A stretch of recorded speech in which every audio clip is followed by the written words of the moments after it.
The one thing that kind of, gets on my nerves, man, is the fact that the mainstream sports media seems obsessed with comparing uh, marquee players today with guys in the past. And, we see that with LeBron and Michael. And which really, I think, is more generated.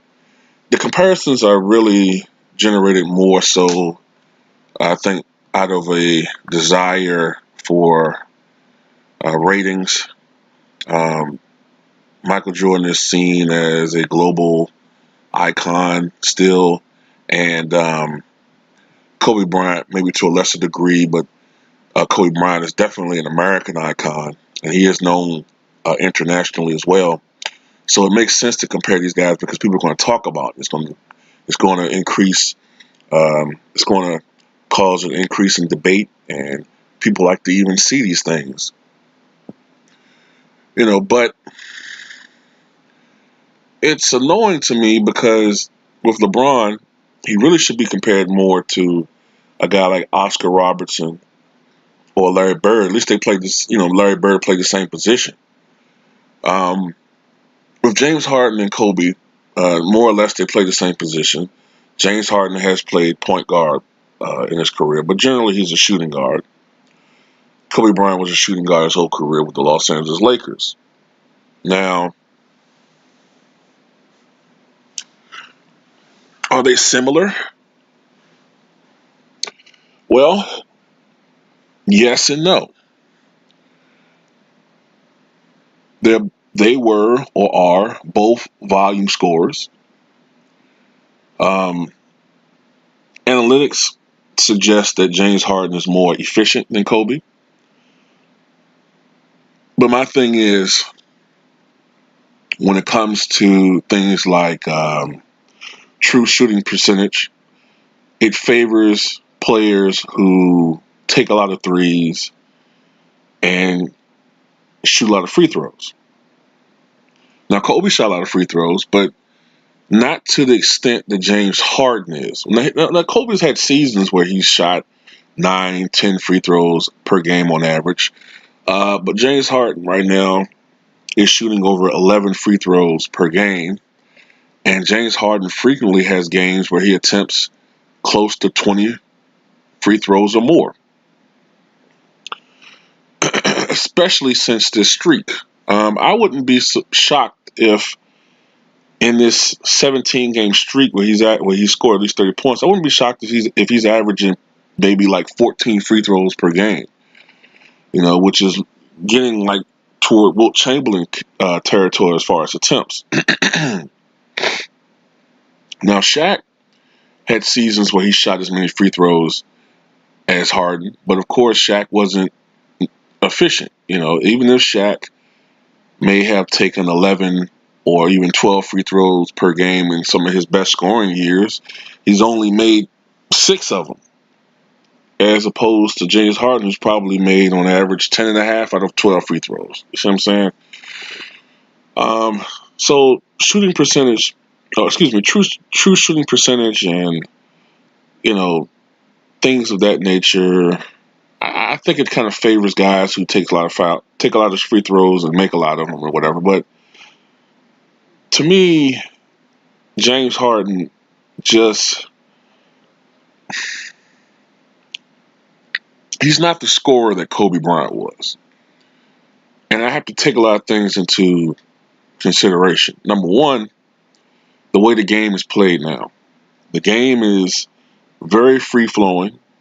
Okay. Uh, in today's NBA, defensive players are pretty much at a disadvantage. And to be a good defensive player nowadays, you have to be really quick and mobile. And it's more or less using footwork. You cannot touch an offensive player.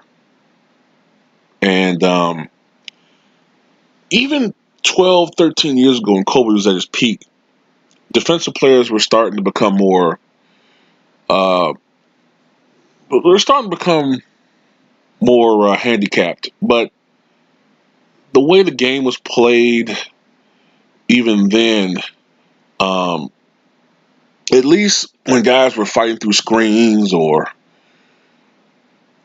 you know, trying to get open, you could still kind of knock guys off their stride. You could kind of, grab at the jerseys, maybe grab at the elbows or the shoulders, or, you can do little things. You can't do any of that stuff anymore. You know what I'm saying? You can't do any of that stuff anymore. So, and the way the three-point shot is shot now, the game has opened up so much that, in essence, the lanes are generally wide open for most players. We started seeing this even when Kobe Bryant was doing his thing. We started seeing the center position being phased out. One thing that's different now that I will admit to is the center position has improved exponentially in the last few years as opposed to when Kobe was playing in his prime. Like 10, 12 years ago, the center position was dead. I'm trying to think of the best center in the NBA back in 2006. Shaq was declining, and you can make a case that Shaq was maybe still top 2, 3. Dwight Howard was starting to come into his own around that time. Yeah, the center position was really dead. If you consider Stoudemire center, maybe he's up there. Jermaine O'Neal, but he was really a power forward. Bosh was a power forward. You see what I'm saying? Yeah. But the game has really opened up, man. And I want to talk about something right quick. All right, I know this is pretty simplistic, but I just want to go through some basic things, trying to make some basic points, okay? James Harden, after that 57-point game against the Memphis Grizzlies, is now averaging 34.8 points per game this season. All right. The NBA league average for points per game for a team is 110.3. That's the highest it's been since the 1984-85 season. The days of the Lakers and the Celtics, Bird, and Magic. All right.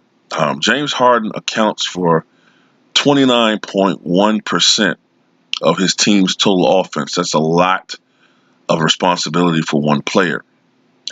The Rockets are averaging 111.3 points per game this year, and that ranks 17th.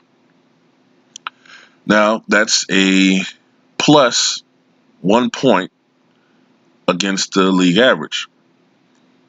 So you would assume that the Rockets are on the northern or upper fringe of the NBA as far as rankings, and they are. They are at 25-18 as far as their record, and currently they're in the fourth place in the Western Conference. All right, now I want to talk about Kobe Bryant. All right, that year when he averaged 35.4 points per game. All right, he averaged, of course, 35.4 points per game. That was the most points scored in a season by an NBA player since Michael Jordan, 86-87. And back then, the NBA league average was 97.1 points per game. So that was about 13 points fewer than what we're seeing today. And even then, the league had instituted rules to open the game up then. Hand checking was eliminated completely. 2 years prior to that, when the Detroit Pistons upset the Lakers in the NBA Finals, the league average was 93 points per game. So we already started seeing a transition then. But look at this. Kobe Bryant was responsible for 34.7% of his team's total offense. Like, he really was a more dominant scorer. Not even just by the points per game average. Like, he had so much of a responsibility on that club. If you take Kobe Bryant away from that team, a lot of people can. I know I was a critic of Kobe Bryant and all that type of stuff, man. But seriously, if you look at that team top to bottom, it was a pretty awful team, okay, compared to what James Harden has. Now, of course, Chris Paul's been injured. Clint Capella got injured. So that team right now isn't all, what it normally is. But Kobe Bryant really was playing with a lot of, all I got to say is Smush Parker. All right? Smush Parker is all I got to say. And the Lakers, because of Kobe Bryant's offensive exploits, averaged 99.4 points per game, which was 2.3 points more than the league average. So you would assume they had a winning record. They did, with a 45-37 record, which was 7th in the Western Conference. Now, some people might say, "Oh, well, look, but the Rockets are 4th." The Western Conference is very competitive, and what James Harden is doing is very impressive. But I think if you take Kobe Bryant off of that team, let's see something here. Wait a minute, let me see something. Let's see who Kobe Bryant was playing with that year. I know I said Smush Parker. Let me see something. Kwame Brown, arguably the biggest bust in the history of the NBA. Now, Bynum was on that team, but he was a rookie. Brian Cook, Devin George, the illustrious Devin Green, a very veteran Jim Jackson, an old Aaron McKee. Oh my God, Stanislav Medvedenko, Chris Mim, Lamar Odom, I said Smush Parker, LaRon Prophet, Ronnie Turiev, Von Wafer, Sasha Vujovic, and looky, Luke Walton. Do you see this fucking team he was playing with? The best player was Lamar Odom. And they still won. They still were 8 games above 500.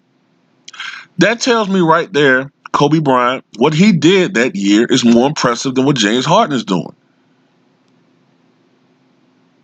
I mean, I could go deeper than this, but I don't feel like making a really long video. Kobe Bryant is a better player overall. Now, Harden may be, if you use analytics, he might be a more efficient scorer. I think Kobe Bryant was a more versatile scorer. He could do more things. He actually did have a post game, and he should have used it more as he got older. I don't know why he didn't use it more those last few years. He was more explosive, more athletic. And when he got on a tear, he became something that was the closest I've ever seen to Michael Jordan. And that's very high praise. And he was one of those guys even Phil Jackson said that when he got on a roll, it was scary. Never mind the 45% career field goal percentage. When he got on a tear, it was something truly, truly a sight to behold. I remember that game he played against the Portland Trailblazers when he scored 65 points. And the shots that he was making in that game were unreal, man. But James Harden, he's great. But I just don't think James Harden is Kobe Bryant. Peak for peak, Kobe